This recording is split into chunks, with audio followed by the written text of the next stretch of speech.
de extrema importância para a gente conseguir, por alguns planos, dar continuidade no atendimento. Então, parabéns. Talvez você pode utilizar o documento do Diário Oficial e entrar novamente com o pedido. Pede para os pais fazerem isso. Ótimo. Porque a primeira vez o convênio olha para a data e diz não. Aí você apresenta o Diário Oficial, porque o Diário Oficial ele tem essa característica de que a União reconhece. Então, perfeito. Talvez você consiga. Porque esse documento, Priscila, esse documento que nós fizemos das diretrizes, ele ficou como um anexo da portaria que foi divulgada no Diário Oficial. Parabéns, Cláudia, Lilian e a toda a equipe que elaborou esse documento. Foi um trabalho, assim, pelo que vocês trouxeram, né, pelo que vocês nos ilustraram, foi um trabalho extremamente intenso, extremamente urgente e importante. E acho que ele complementa e amplia muito a seriedade que a nossa musicoterapia tem. Não só nossa no sentido Brasil, mas nossa musicoterapia no sentido profissão, né, a nível global, com todo o olhar, toda a preocupação que se tem. E aí, direcionando melhor até um pouco a conversa para o André e para a Priscila, que vão falar um pouco melhor sobre o outro lado dessa realidade, vão falar um pouco sobre a prática da musicoterapia nesse contexto de teleatendimento. Eu queria entender melhor, pedir para vocês explicarem um pouco como que foi essa transição dessa prática, né, dessa atuação presencial para uma prática virtual, como que foi a utilização das TICs, a adaptação das atividades, se vocês puderem compartilhar um pouco da experiência com a gente. Quer começar, Priscila? Fica à vontade, André. Tanto faz. O meu início foi baseado no susto e no medo. Mas eu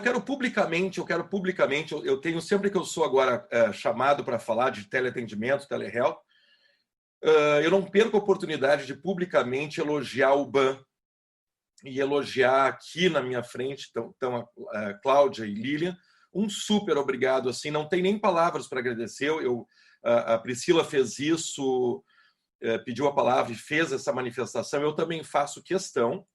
E mais uma vez, quero reforçar também o que o Daniel disse. Eu sou fã da musicoterapia brasileira, Daniel e Gildásio. Tenho falado isso publicamente, sem chauvinismos, porque eu tive supervisionando o trabalho na Filadélfia, grande Nova York, e falo com toda segurança e felicidade, assim, que nós temos das melhores musicoterapias do mundo. E não estou falando de entre as 50 melhores, eu estou falando talvez entre as 5 melhores do mundo, e até pela nossa união. Adorei ouvir a Lilian falando também. Eu acho que a gente está maduro agora para ser regulamentado, porque tu nota que a gente tem uma grande diversidade, mas um profundo respeito um pelo outro, né? E eu acho que eu não estou falando da boca para fora, porque quando há uma emergência, nós estamos muito juntos. Porque eu escrevi um artigo e botei a data porque foi tamanho susto, e agora eu falo um pouco da tua pergunta, Daniel, para mim. Foi 19 de março de 2020 que eu vim almoçar. E o meu consultório, como talvez o da Priscila, estava cheio até então. A partir do meu almoço, eu recebi um WhatsApp de um médico que eu confio, não era não tinha perigo de fake news. Era um amigo médico dizendo: por favor, só saiam, se necessário, para supermercado, porque está começando a ficar muito grave. A partir dessa informação, foi uma avalanche, não sei se para ti também, Priscila, eu estou te vendo aqui, uma avalanche de WhatsApp de familiares, e como a Priscila... Eu tenho paciente que eu atendo há 15 anos, há 10 anos, me dizendo: me desculpe, André, a gente confia em vocês, mas a gente está temeroso e nós vamos interromper por agora. E eu mandando, né, Priscila? Claro, compreensível, com um susto dentro de mim, eu estava chacoalhando. Cláudia, eu acho que mencionou isso também, um grande... Eu estou há 30 anos na musicoterapia. Nós nunca vimos isso. Nós nunca vimos isso. E eu acho, eu não sei tu, Priscila, mas não foi tanto a parte financeira depois, também vem, óbvio, porque ficou uma incerteza. Quando é que nós vamos poder retomar? Eu tenho como bancar uma casa, o ICD é uma casa, eu tenho secretária, eu tenho como bancar isso, mas isso veio depois. Foi um choque, um fenômeno de uma avalanche de vamos interromper, vamos interromper, vamos interromper, vamos interromper. Aquele fim de semana, 19 de março, foi uma quinta-feira. Que bacana que a Cláudia disse que aí a UBAN, eu não sabia da UBAN, o que a UBAN estava fazendo. Aí as gurias indo para o fim de semana, olha só o que foi isso. E aquele fim de semana, imagino que a Priscila também, eu fiquei, eu acho que em choque. Porque não foi ali que eu tive insights, eu acho que eu estava em choque. A partir de segunda-feira, eu comecei a me acalmar, pensando que se eu não me acalmasse, eu não teria insight. Agora, tem um ponto importante aqui para nos descontrair. Uma das formas de pesquisa que eu mais realizo é a revisão sistemática da literatura. E uma das perguntas que eu sempre me faço é como é que se porta a nossa classe frente a diferentes demandas, né? Ao idoso, ao bebê, ao autismo e tal. Vou dar o exemplo do bebê, que muito educador musical também trabalha com bebês. O educador musical, ele gosta muito de desenvolvimento. Sabe do que a gente gosta? Perrengue. Onde tem perrengue, tem musicoterapeuta. Então isso começou a me acalmar mais, Priscila. Lilian, Cláudia, Gil, Daniel, porque onde tem perrengue a gente gosta de estar. Então é nossa essência. Só um pouquinho, André, te acalma. É um fenômeno que todos nós estamos passando no mundo inteiro. Primeiro acalma. E agora é perrengue, e perrengue dos grandes. E vamos agora começar a criar. Agora tem que começar a ativar a criatividade, porque essa é a nossa essência. E essência do brasileiro. Só um pouquinho, minutinho. A gente vai trabalhar em Cracolândia fazendo som no corpo, se for necessário. Ou não é? Não é isso no Brasil? Não tem sala de musicoterapia no hospital, pelo menos em Porto Alegre. Te dão um canto. E lá naquele canto, tu faz musicoterapia linda. Linda. Então, aí tem criatividade, essência do musicoterapeuta, tem perrengue dos grandes. Nossa, a gente adora, a gente ama. E tem, né? E somos brasileiros, não tem recurso. Mais um perrengue para enfrentar. Diferente dos trabalhos de pesquisa que eu faço, eu comecei por ter o insight de o que eu ia fazer. E bolei uma maneira de fazer. Quando eu tenho paciente que consegue se concentrar, eu poderia usar o online. Ok? Não sei se é a mesma coisa que vivenciou a Priscila. Mas eu tenho muito paciente que não tem nem regulação, autorregulação. Ele não pararia na frente de um vídeo. E aí eu bolei 6 etapas, eu não vou gastar o tempo aqui dos colegas, então as 6 etapas estão publicadas na Revista Brasileira, que foi um jeito de fazer uma gravação de uma sessão inteira e enviar para os pais com uma orientação. Então são etapas, 6 etapas, os pais me mandavam a resposta de uma forma simples por WhatsApp e a partir das respostas eu construía uma nova intervenção. E isso deu muito certo. Deu muito certo. E então muitos dos meus pacientes retornaram por aí, ou online, ao vivo, mas tem o problema do delay e tal, e a maioria, grande maioria, por gravação. Então eu resolvi a partir de mais um... e aí lindo, concordo com a Priscila, eu trabalho com muita liminar, muita Unimed. E quando eu comecei a contactar eticamente os meus planos de saúde, dizendo, olha, eu vou ter que trabalhar online. Teve nariz torcido. Mas muito bacana também da Unimed, eu quero reconhecer, porque muitas vezes a gente só reclama. A Unimed Porto Alegre me pediu um documento oficial. Eu prontamente mandei o decreto da UBAN e foi aceito. Então, sabe, uma classe que gosta de perrengue e que resolveu o perrengue. E agora, que bonito, nós podemos falar, Priscila, eu não sei se a Cláudia está trabalhando com online, Lilian também, e vocês também.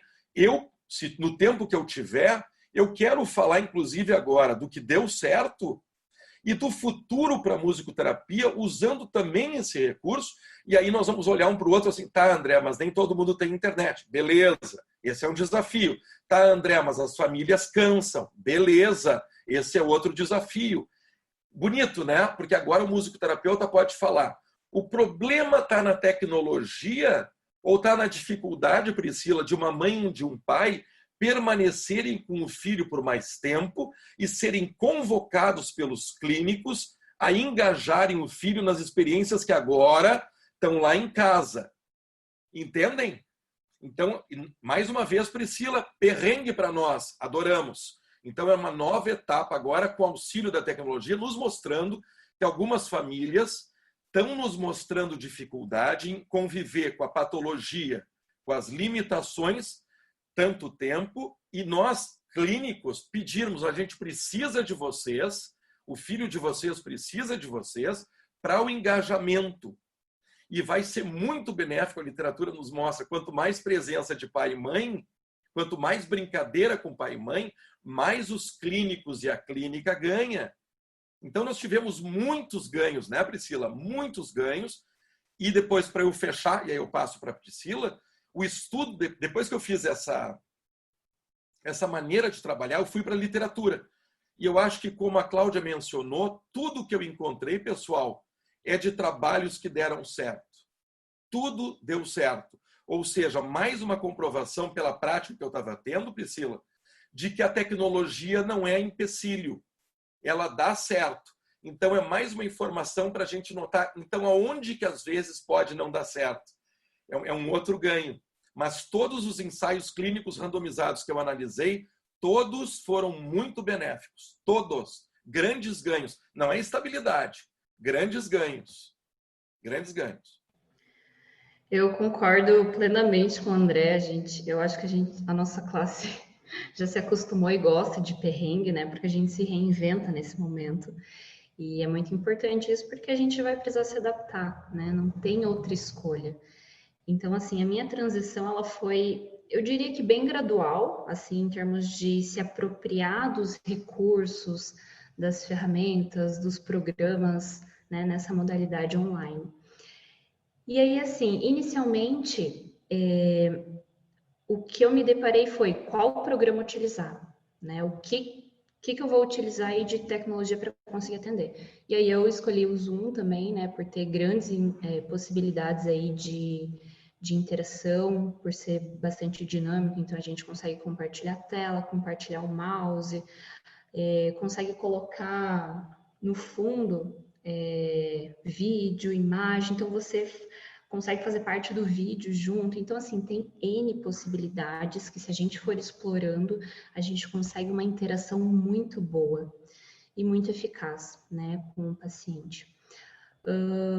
E aí depois, claro, antes de eu descobrir tudo isso e explorando, eu fui trabalhando com os materiais concretos, né, o que eu tinha em mãos. Então, era aquela coisa assim, pegar os objetos e mostrar na frente da câmera, né, por exemplo, dependendo do nível, né, se era uma criança que necessitava de mais concreticidade, assim, materiais mais concretos, mais visuais, então eu utilizava imagens, então pegava o que eu tinha e colocava na frente da câmera. Depois, sim, que eu fui explorando mais os programas que tem na internet, ferramentas, recursos online, e aí sim eu fui me apropriando muito disso, e eu vi o quanto existe de possibilidade de trabalho nessa modalidade online. E de verdade, assim, eu digo, nossa, o quanto está sendo incrível os atendimentos, digo assim, com todas as palavras mesmo. E os pais, as famílias em si, né, e os pacientes estão gostando muito. Então, por exemplo, assim, vou dar alguns exemplos, né? Preciso trabalhar questões de emoção, da discriminação, né, das emoções, dentro de um contexto aí de coerência central, em que a criança precisa compreender se está feliz ou está triste, e em qual contexto. Está feliz porque está cantando ou está feliz porque se machucou, por exemplo.